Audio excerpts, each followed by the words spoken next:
CPR central pivot range golden ratio ప్రొఫైల్లో మనకి CPR అనేది ఈ విధంగా ఉంటుంది.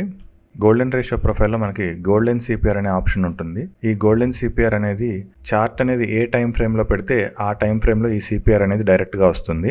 నెక్స్ట్ది స్కాల్పింగ్ సిపిఆర్.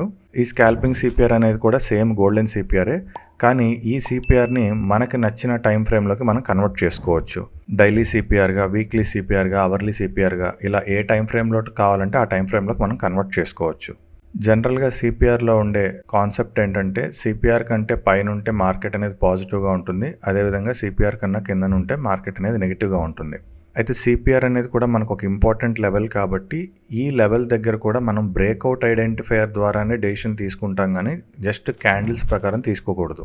ఫర్ ఎగ్జాంపుల్ ఇక్కడ మనం చూస్తే బ్లాక్ క్యాండిల్స్ అనేవి సిపిఆర్ కన్నా కిందకి వెళ్ళిపోయాయి. ఓకే, ఇంకా కాసేపట్లో ప్రైస్ కిందకి వెళ్ళిపోతుందని మనం అక్కడ షార్ట్ పొజిషన్ తీసుకోవడానికి రెడీ అవుతాం. కానీ బ్రేక్అవుట్ ఐడెంటిఫైయర్ అనేది మాత్రం సిపిఆర్ నుంచి ఇంకా చాలా దూరంగా ఉంది కాబట్టి అక్కడ ఖచ్చితంగా ముందు రీట్రేస్మెంట్ అయితే వచ్చే అవకాశం ఉంటుంది. రీట్రేస్మెంట్ తర్వాత ప్రీవియస్ ప్యాటర్న్ ఫెయిల్ చేసి పైకి వెళ్తుందా లేదనేది తర్వాత చూసుకోవాలి. ప్రెజెంట్ ఇక్కడ మనకి నెగిటివ్ ప్యాటర్న్లో నడుస్తుంది.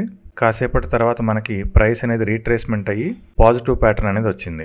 ఈ పాజిటివ్ ప్యాటర్న్ అనేది లేటెస్ట్గా ఉన్న నెగిటివ్ ప్యాటర్న్ ఫెయిల్ చేసింది కాబట్టి ఈ ప్యాటర్న్ యొక్క మదర్ క్యాండిల్ మనం స్టాప్ లాస్గా పెట్టుకుని ఎంట్రీ అనేది తీసుకోవచ్చు. అయితే మదర్ క్యాండిల్ స్టాప్ లాస్ కన్నా మనకి సిపిఆర్ స్టాప్ లాస్ అనేది ఇంకా క్లోజర్గా ఉంది, చాలా తక్కువలో ఉంది. కాబట్టి మనం సిపిఆర్ని స్టాప్ లాస్ పెట్టుకుని మనం ఇక్కడ ఎంట్రీ అనేది తీసుకోవచ్చు.